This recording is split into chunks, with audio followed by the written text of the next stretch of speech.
Practice Test 1, page 36, section 1. Summarize spoken text. You will hear a short lecture. Write a summary for a fellow student who was not present at the lecture. You should write 50 to 70 words. You will have 10 minutes to finish this task. Your response will be judged on the quality of your writing and on how well your response presents the key points presented in the lecture. Lecture A. I understand that one major concern of yours in running a successful company, especially in the current economic climate, is the question of worker loyalty. Are you saying that such a thing no longer exists? And if so, what are some of the reasons for this? And how important is loyalty to the smooth and successful running of a company such as yours? Well, I do think it's important, but I also realise that we can't go back to the old-fashioned sense of loyalty where an employee would spend his whole working life with one company or business.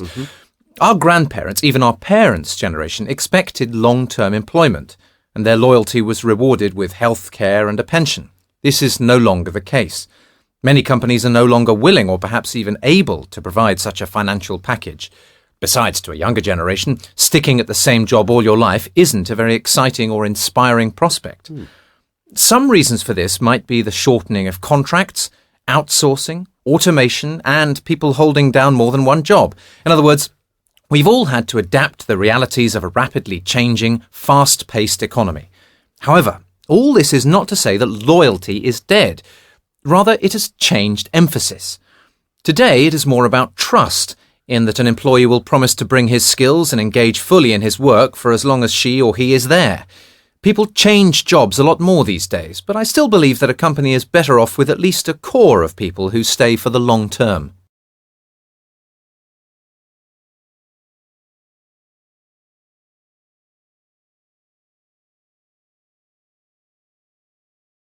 Lecture B. I'd now like to turn to the Roman, Latin writers of the period. Their achievements in the other arts, architecture, painting and sculpture, were rather second-rate and mostly in imitation of the Greeks.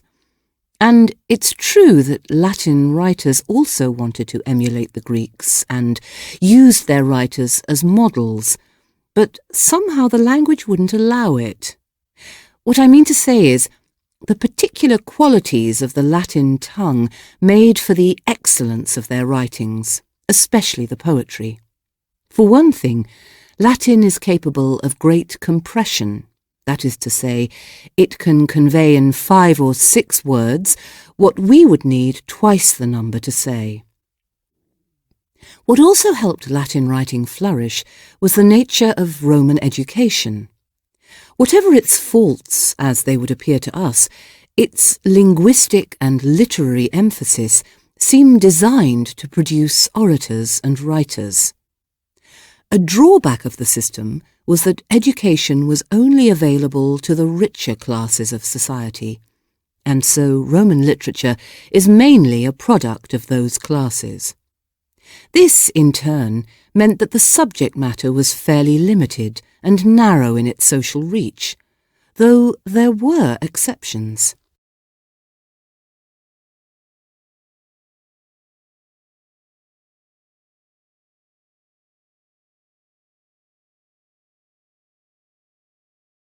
Lecture C. Some economists argue that financial aid to developing countries is, in the long run, inefficient and even counterproductive. However, there are 2 main types of aid that we will deal with here.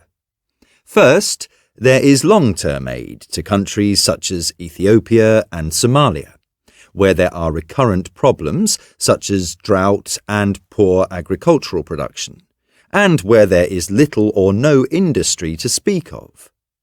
Problems that won't go away with an injection of money. Then there is emergency aid, which also appeals for contributions from the public when a disaster of one kind or another strikes. Recent examples would be the earthquake in Haiti and the tsunami in Japan. In the case of emergency aid, it arrives in the first instance as food, clothing, shelter, and medical aid, all of which are of immediate practical use and great benefit. With countries that have long-term developmental problems, just pumping in money is not enough, and, sad to say, a lot of the money doesn't go where it should. What is more important is providing know-how, teaching the skills and expertise needed to help develop the economy and social services, such as health, sanitation, and so on. It is also necessary to help build the institutions, a bureaucracy, if you like, that can organise and run these services.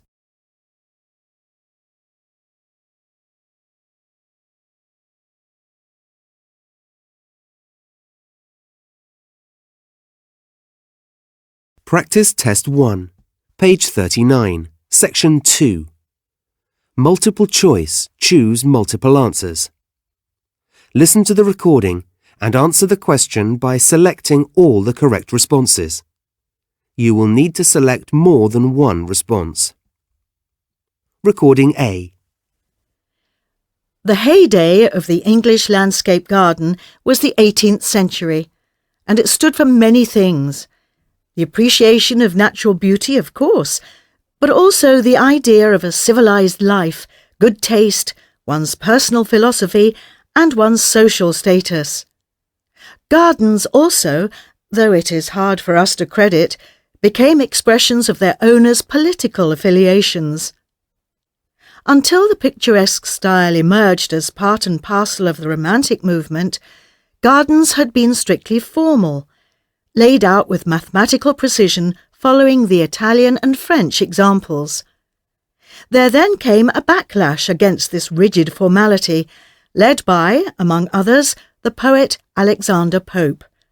Pope and his allies argued for a more natural nature. Lord Burlington was a major figure in the landscape garden movement, and he was famously influenced by his love of the Italian architect Andrea Palladio, along with the picturesque or romanticised landscapes of Italian classical painting. With these in mind, he scattered his gardens and parks with classical Greek and Roman temples and statues. In other words, he wanted to make the garden look like those paintings.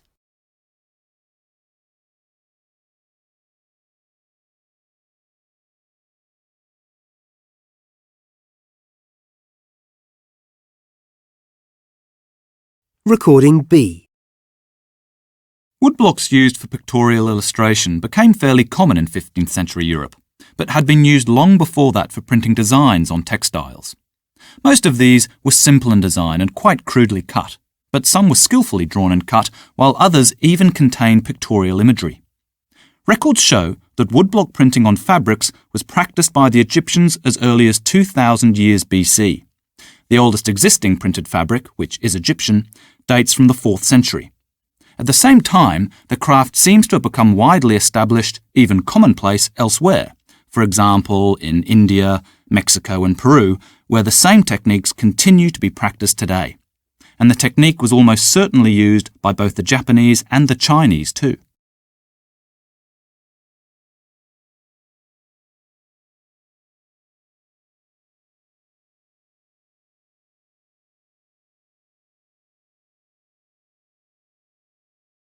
Recording C. Political parties in most democracies not only have to win more votes than their rivals to get into power, they also have to persuade the electorate that it is worth their going out to vote in the first place. In the UK, turnout is frequently low, and one reason cited is the weather. Some countries, therefore, have made voting compulsory. It is against the law not to vote, and failing to vote is a punishable offence. In Austria, for example, failure to vote results in an automatic fine, as it does in Australia. As a consequence, voter turnout is rarely less than 92% in both these countries. Other countries have penalties that affect the individual in more practical ways.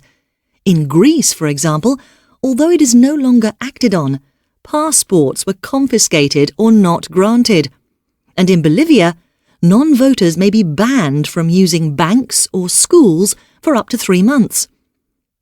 The punishment in countries such as France, Germany, the UK and so on is seeing the government you didn't elect raise your taxes.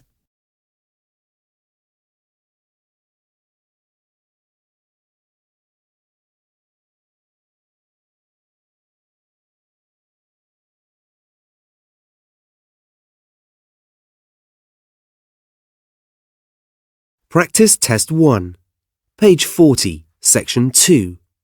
Fill in the blanks. You will hear a recording. Write the missing words in each blank. Recording A. Almost everyone has heard of the London Stock Exchange, but relatively few know anything about the London Metal and Commodity Exchanges. Yet these markets have a greater influence on world economies because they set global prices for some of the essential raw materials for industry and food manufacture. The LME provides 3 basic services to the world's non-ferrous metal trade. First, it is a market where large or small quantities of metal of a guaranteed minimum standard can be bought and sold on specific trading days. Second, it acts as a barometer of world metal prices. And third, it is a hedging medium. That is, it can help traders get some protection from price fluctuations that occur for economic, political or financial reasons. Recording B. Recording C. Before farming was introduced into Scotland, people lived by hunting, fishing and gathering wild foodstuffs. This way of life meant that they usually didn't settle permanently in one place, but were to an extent nomadic, moving about in search of a livelihood, perhaps returning to the same places at certain times of the year. It is believed that the islands of Orkney were known to these people, but so far only a few flint tools have been found to verify this. This is because coastal erosion has destroyed many ancient sites, and these may have contained relics of some of these earliest pioneering colonists.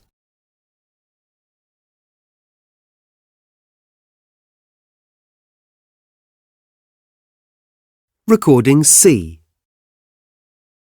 Before farming was introduced into Scotland, people lived by hunting, fishing and gathering wild foodstuffs. This way of life meant that they usually didn't settle permanently in one place, but were to an extent nomadic, moving about in search of a livelihood, perhaps returning to the same places at certain times of the year. It is believed that the islands of Orkney were known to these people, but so far only a few flint tools have been found to verify this. This is because coastal erosion has destroyed many ancient sites, and these may have contained relics of some of these earliest pioneering colonists.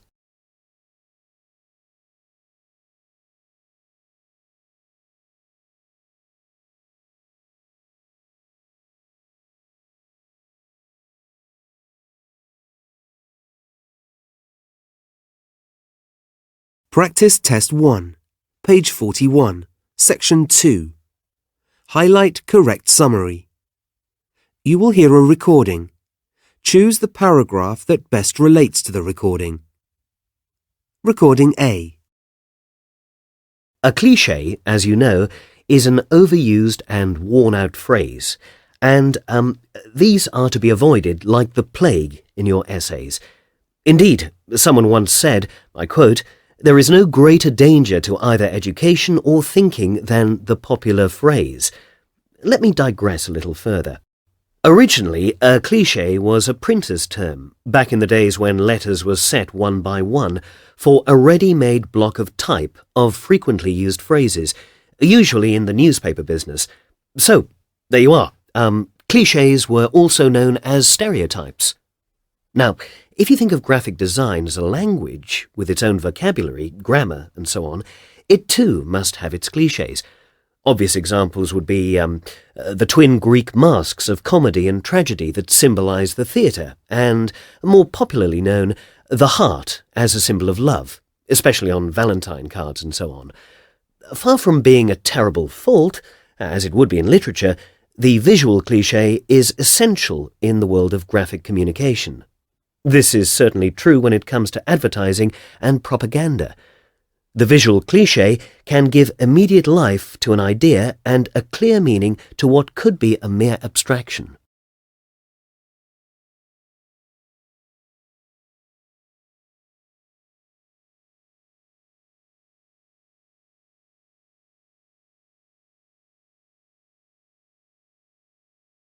Recording B.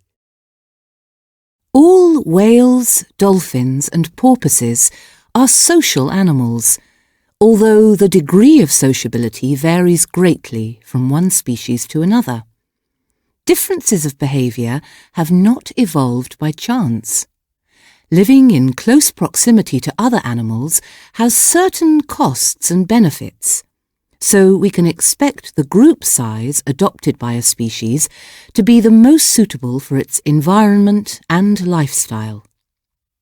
River dolphins, for example, have a fairly simple social system, forming small groups of just a few animals, rarely more than 10.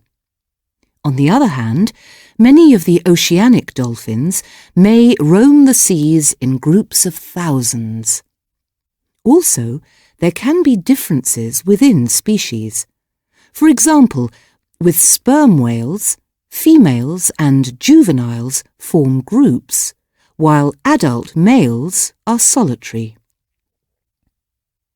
Some of the reasons for living in groups include greater efficiency in searching for and catching food, benefits for mating, learning, defence, and sensory integration. Now, sensory integration is the means by which each animal contributes to the information gained by the group as a whole, and this plays an important part in defence and in the search for food.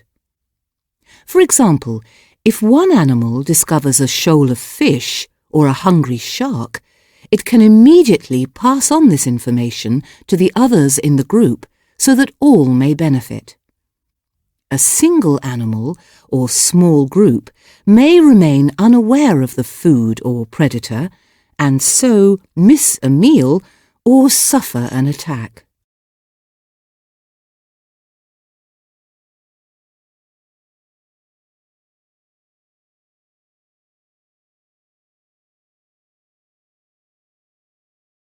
Practice Test 1, page 44, section 2. Multiple choice, choose single answer. Listen to the recording and answer the multiple choice question by selecting the correct response. Only one response is correct. Recording A. I suppose the reason I got into geology was, well, as a kid I was fascinated by fossils. The fact that they went back countless years, long before there were any people on the planet. That was exciting, and they were beautiful too. And one thing led to another. What fascinates me? Let me give you an example. Suppose we dredge up from the seafloor some silt washed down by a river, and suppose that for political or other reasons we can't enter the country through which that river runs. Well, by careful study of the particles of that silt, we can form a pretty accurate picture of the nature of that country. Not just the rocks, but the vegetation and animal life of the area. I sometimes think what we do is a bit like Sherlock Holmes. You know, he takes a look at a man's shoes and can tell you which field in which county in England he's been in and when. That sort of detective aspect of the work is always interesting and exciting. OK, we do spend time in the lab and at the computer, but we do get out and about and go to interesting places for field work.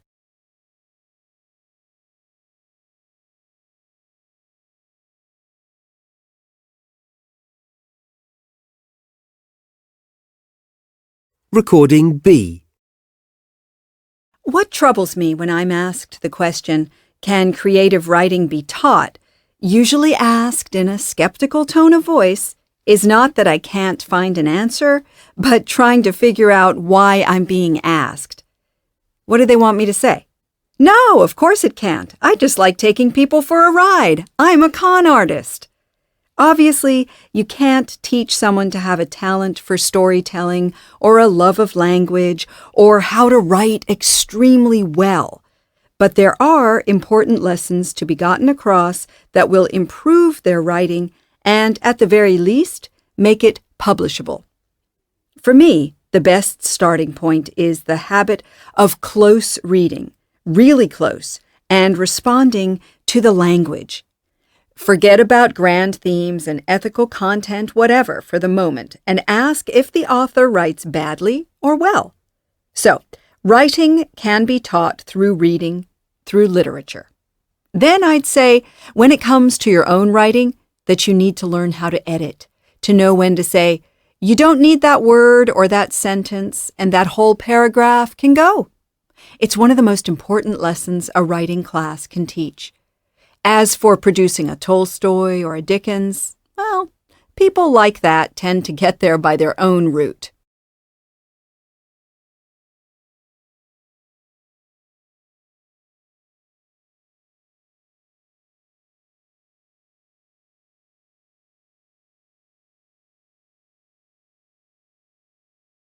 Recording C. It is not often I get the chance to talk about the psychology of pop music, or rather the lyrics and the effect they have on young people. I must say at the outset that I'm not at all sure about the findings of a recent survey I've been studying, conducted over a period of 30 years. In short, it claims that late adolescents and college students are more narcissistic than ever before. This might well be true, and it might also be true that pop lyrics are becoming more self-absorbed, negative, and violent.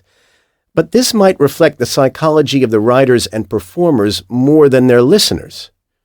Also, as the writers of the study are alarmed to discover, this radical increase in narcissism comes with higher levels of loneliness and depression, which, if you think about it for a second, is hardly surprising. Furthermore, they have detected a link with heightened anger and problems maintaining relationships. Now, a couple of points. First, adolescents are pretty much self-absorbed anyway, but it's rarely pathological. Also, you can read almost anything you want into song lyrics from any era. Again, people nowadays find it easier to express themselves emotionally than their counterparts did 30 years ago. Last, the survey suggests a complete personality change over the period covered. Yet I doubt that personality traits can change so much from one generation to another, or for that matter, from one culture to another.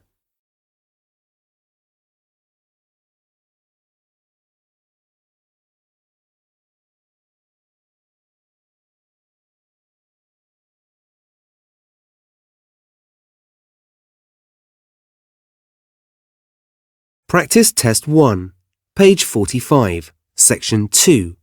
Select missing word. You will hear a recording about the brain. At the end of the recording, the last word or group of words has been replaced by a beep. Select the correct option to complete the recording. Recording A. We learn most about ourselves and the way we function, both physically and mentally, when things go wrong. For a long time, it was thought that the brain acted as a whole in governing the body's functions. Then, in 1861, Paul Broca, a French anatomist and anthropologist, discovered that different parts of the brain perform different functions. After carrying out a post-mortem examination on a patient who had had a severe speech impediment, he discovered, as he had expected, damage to a section of the left frontal lobe of the brain. The left side of the brain governs language ability. The patient's problem had been that he could only utter one syllable, though he fully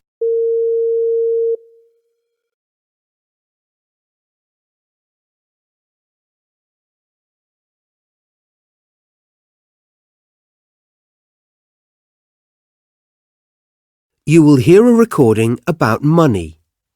At the end of the recording, the last word or group of words has been replaced by a beep. Select the correct option to complete the recording. Recording B.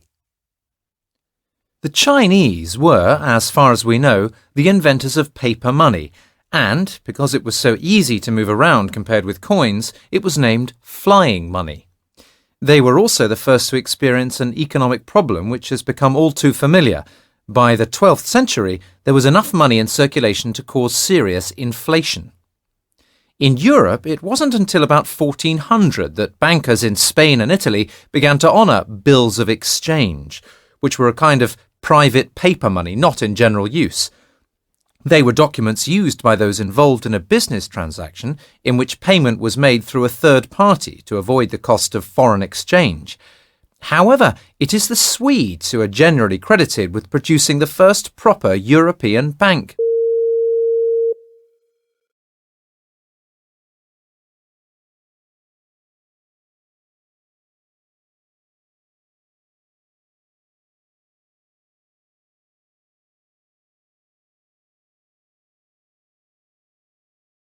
Practice Test 1, page 46, Section 2. Highlight incorrect words. You will hear a recording. Below is a transcription of the recording. Some words in the transcription differ from what the speaker said. As you listen, circle the words that are different. Recording A. When the European Economic Community was established in 1957, its aim was, in broad terms, to move towards closer political and economic cooperation.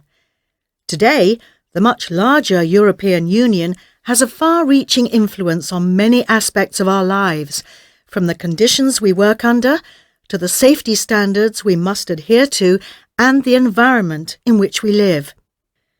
In order to achieve the free flow of goods and services, workers and capital between the member countries, they needed to establish mutual policies in areas as diverse as agriculture, transport and working conditions. When they had agreed on these policies, they became law. Now, though, the EU is concerned with a far wider range of issues.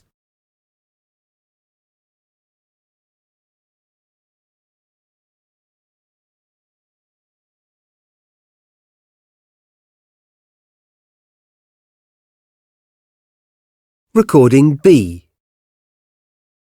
Stem cells are the body's master cells, the raw material from which we are built. Unlike normal body cells, they can reproduce an indefinite number of times and, when manipulated in the right way, can turn themselves into any type of cell in the body. The most versatile stem cells are those found in the embryo at just a few days old. This ball of a few dozen stem cells eventually goes on to form everything that makes up a person.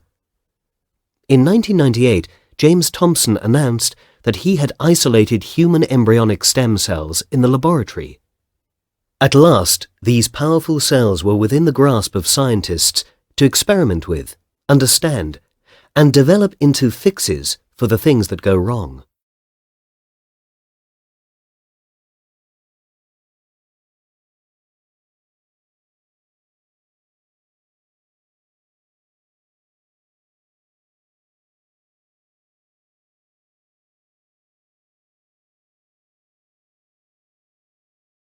Practice Test 1, page 46, Section 2. Write from dictation. You will hear some sentences. Write each sentence exactly as you hear it. Write as much of each sentence as you can. You will hear each sentence only once. Hundreds of scientific papers have been published on global warming.